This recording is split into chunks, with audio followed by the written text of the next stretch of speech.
भैया आज तो 16 तारीख हो गई, नोटिफिकेशन अभी तक भी नहीं आया। बहुत सारे बच्चे हैं जो बहुत जल्दी घबरा जाते हैं। तो मैं आप लोगों को बता दूं, दो मेन कॉज हैं नोटिफिकेशन के ना आने के, उसके बारे में बात करेंगे। तैयारी कैसे करनी है, प्रेफरेंस किस चीज़ को देनी है, और उससे भी ज़्यादा इंपॉर्टेंट आपसे मैं रिक्वेस्ट कर रहा हूं कि फॉर्म आते ही एकदम से फॉर्म फिल करने मत लग जाना। अगर आप बहुत जल्दीबाजी करेंगे तो आप बहुत सारी गलतियां करेंगे। ऐसे बहुत सारे बच्चे हैं जो अभी जॉब में तो हैं लेकिन उसके बावजूद रो रहे हैं, कह रहे हैं कि भैया हम यहाँ पे जॉब नहीं कर पा रहे हैं, बहुत ज़्यादा बुरा लग रहा है, ये हो रहा है वो हो रहा है। तो मैं आप लोगों को सारी चीज़ें बताऊंगा। आपको ये भी पता होना चाहिए कि आप अगर ALP का फॉर्म पहले भर रहे हैं, मतलब प्रेफरेंस अगर ALP को दे रहे हैं, तो आपकी उस जगह पर कहाँ कहाँ पोस्टिंग होगी, सारी चीज़ें जब आपको पता लग जाए तब आप फॉर्म फिल करिए, क्योंकि 1 महीना फॉर्म फिलअप होंगे तो बिल्कुल भी घबराने की जरूरत नहीं है। अब बात करते हैं यहां पे कि आपका नोटिफिकेशन डिले क्यों हुआ। देखिए, जब ये 14 तारीख को नोटिफिकेशन आया, ये शॉर्ट नोटिफिकेशन नहीं कह सकते, शॉर्ट नोटिस तो 1-2 पेजेस का होता है, ये 12 पेज का नोटिस आया है।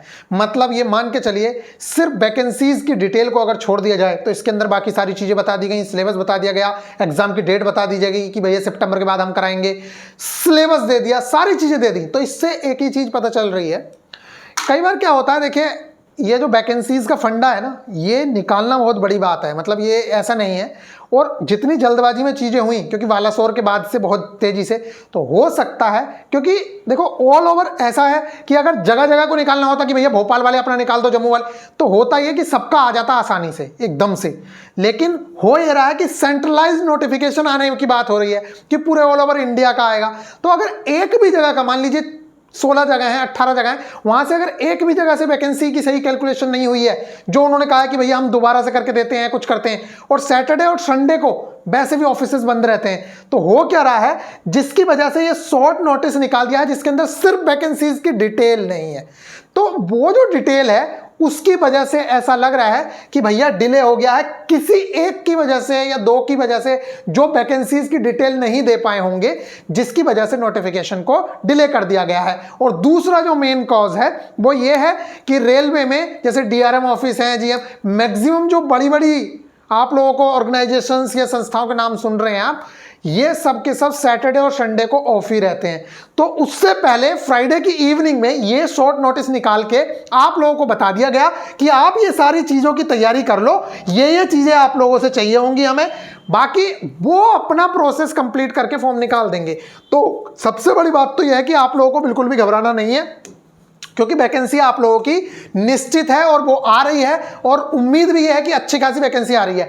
अब जैसे ये कई सारे बच्चे हैं, एक बच्चा है, ये देखो सर मैं MP का हूं और मैं साउथ जोन सिकंदराबाद में ट्रैकमैन की जॉब फंस गया हूं, इधर ना तो खाना मिलता है और ना बहुत हार्ड है, मुझसे नहीं किया जा रहा है, करूं मैं क्या करूं, मुझे लग रहा है छोड़ दूं जॉब। ये बंदा भी किस चीज का इंतजार कर रहा है, देखो 15 तारीख को इसका बंदे का मैसेज है, सर ALP टेक्नीशियन GDC का बैच कब से स्टार्ट कर रहे हो, नोटिफिकेशन आने दो।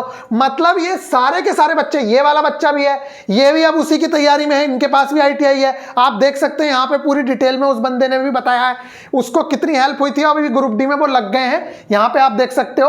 और इसके बाद अगर और बच्चे को देखोगे, ये हो गया, यहाँ पे अगर बात करें तो ये हो गया, ये हो गया, ये हो गया, ये देखो ये बच्चा है। तो ऐसे कई सारे बच्चे हैं, देखो इनकी भी हो गया है सॉल्यूशन, लेकिन अभी इनका कुछ मतलब ज्वाइनिंग्स के रिगार्डिंग कुछ प्रोसेस है, मतलब इनका DLED से रिलेटेड कुछ मैटर है। लेकिन ये सारे के सारे बच्चे वो हैं, यहाँ पे देख सकते हो आप, ये सारे के सारे वो बच्चे हैं जो अब क्या कर रहे हैं, तैयारी में लगे हुए हैं।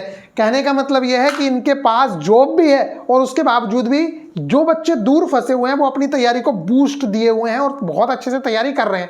और ये मैं बता दूं, जिन लड़कों से मैंने पहले ही कहा था कि आपकी ग्रुप D में जॉब भले ही हो गई है, लेकिन आप लोग अपनी तैयारी स्टार्ट कर दो ALP JEE। और जो भी बच्चे हैं अभी जिनके पास ITI है, आप बेझिझक, चाहे वैकेंसी 100 हो चाहे 150 हो, वैसे वैकेंसी बहुत ज़्यादा आने की उम्मीद है, मतलब अच्छी खासी वैकेंसी देखने को मिलने वाली है। तो आप लोगों को फॉर्म फिलअप करना ही चाहिए, ज्वाइन करना ना करना वो बात की बात है, लेकिन ALP का भी, ट्रेन मैनेजर का भी और JEE का भी अगर आप एलिजिबल हो तो निश्चित तौर से फॉर्म फिलअप करिएगा। ITI वाला बच्चा, उसकी जॉब तो 100% श्योर होने के चांसेस हैं, क्योंकि आप ये मान के चलिए जितने ग्रुप D में भर्ती हो रहे हैं वो मैक्सिमम ज़्यादा पढ़े लिखे बच्चे हैं, आपको पता ही है। ITI वाले बच्चे जितने भी भरेंगे फॉर्म, उनकी टेक्नीशियन की पोस्ट रिजर्व है, तो उनके जो है बहुत हद तक चांसेस हैं। और दूसरी चीज़ ये मत सोच लेना कि आपका मन तो है एएलपी बनने का, लेकिन आप पहले नंबर पे टेक्नीशियन को फिलअप कर दो। ये मत सोचना कि अगर आपने पहले नंबर पे एएलपी भर दिया तो आपको टेक्नीशियन नहीं मिलेगी, ऐसा नहीं है। आपको एएलपी की सारी स्टेजेस से गुजारा जाएगा। अगर आप एएलपी में एलिजिबल नहीं हुए, किसी वजह से मेडिकल में फेल हो गए या किसी स्टेज में रह गए, तब आपको कंसीडर किया जाएगा हर हाल में। किसके लिए? टेक्नीशियन के लिए। इसलिए आईटीआई वाले बच्चे को घबराने की जरूरत नहीं है। अगर आपका मन एएलपी के लिए है तो आप पहले नंबर पे एएलपी को प्रेफरेंस दे सकते हो। अब बात कर रहे हैं एएलपी और टेक्नीशियन में किसको प्रेफरेंस दे सकते हो।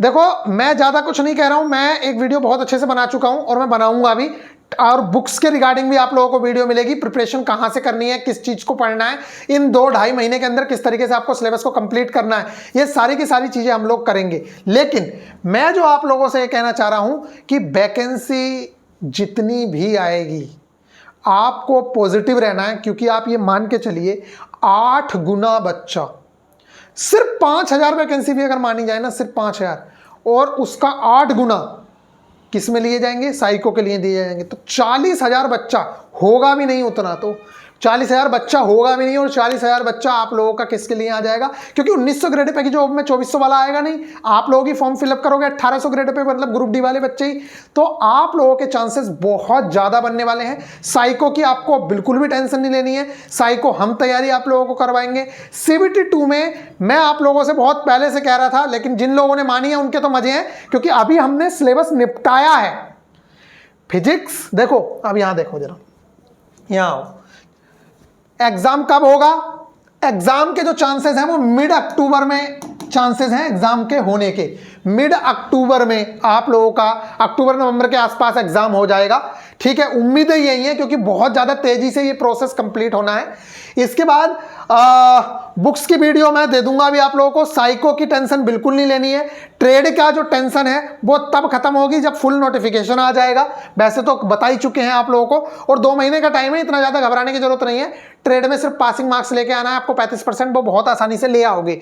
अब जिन लड़कों ने टारगेट्स अब तक फॉलो किए थे, 100% मैं बता रहा हूं उन लोगों को, उनका मैथ्स भी तैयार है, रीजनिंग भी तैयार है, जीके भी तैयार है। बेसिक साइंस एंड इंजीनियरिंग में जो मैक्सिमम पार्ट है फिजिक्स का, जहां से सबसे ज्यादा क्वेश्चंस पूछे जाते हैं, तो वो वाला पार्ट भी बहुत हद तक तैयार है उन लोगों को। देखो अब उन लोगों के लिए कितना आसान हो गया। इसलिए मैं कहता हूं कि जितनी चीजें आपसे कही जाती हैं उन चीजों को माना करो। अभी जो नए लड़के हैं उन लोगों से भी मैं कह रहा हूं, आप लोग तैयारी में लग जाओ अच्छे से, अदरवाइज बाद में पछताओगे। और हाँ, एक चीज, तुम इस चीज के चक्कर में मत पड़ना, ज्यादा ये चक्करों में मत पड़ो कि भैया मैं पूरा कोर्स ले रहा हूं। अरे यार, मैथ्स वो का वही है, जीके वही है, आपकी रीजनिंग सेम है, आपके जो नोट्स बने हुए हैं ग्रुप डी वाले वही इनफ है, उससे ज्यादा कुछ नहीं करना है। बात करें बेसिक साइंस एंड इंजीनियरिंग की, अगर ये तुम्हें नया लग रहा है तो आप इसके लिए कोचिंग ले सकते हो, लेकिन ये जरूरी नहीं है कि किसी ने 4,000 रुपए का कोर्स निकाल दिया, किसी ने 2,500 का निकाल दिया कि भैया हम सारी चीजें तैयार कराएंगे। तो सारी चीजों के चक्कर में मत पड़ो, क्योंकि उनके टीचर, उनको खुद को पता है कि उनके पास एक सब्जेक्ट था लेकिन वो टीचर लेके आ गए। क्यों? क्योंकि ज्यादा मोटी कमाई हो जाएगी, इसलिए ज्यादा टीचर लेके आ जाओ। लेकिन उनको खुद पता है कि मैथ्स का कंटेंट जो हमारा टीचर देगा उससे बेस्ट कंटेंट पहले से अवेलेबल है। जो कंटेंट हमारा बंदा रीजनिंग का पढ़ाएगा उससे बेस्ट कंटेंट तो फ्री ऑफ कॉस्ट अवेलेबल है। तो क्यों आप पढ़ोगे वहां से? इसलिए आप लोगों को अगर इन 2 महीने में सिलेक्शन लेना है तो आप लोगों को जो ग्रुप डी वाले नोट्स हैं, पूरे के पूरे नोट्स का बहुत अच्छे से फायदा लेना है। बस अब एक अच्छाई है कि आपको केमिस्ट्री नहीं पढ़नी है, आपको बायो नहीं पढ़नी है, सिर्फ फिजिक्स पे बहुत अच्छे से ध्यान देना है। कितनी डेप्थ में कौन सा चैप्टर पढ़ना है उसके बारे में बाद में बात करेंगे, बुक्स की वीडियो में मैं आप लोगों को दे दूंगा। तो ये आप लोगों को सजेशंस थे, और फॉर्म जरूर से जरूर फिलअप करिएगा, चाहे वो ट्रेन मैनेजर का हो, चाहे वो जेई का हो, चाहे वो एएलपी का हो। एएलपी में सबसे ज्यादा चांसेस होंगे सिलेक्शन के अगर आपने फॉर्म फिलअप किया तो, क्योंकि 8 गुना बच्चे लेना बहुत बड़ी बात है, और साइको तो हम निकलवा ही देंगे, उसकी टेंशन है नहीं। मिलेंगे नेक्स्ट वीडियो में, ख्याल रखिएगा, टेक केयर।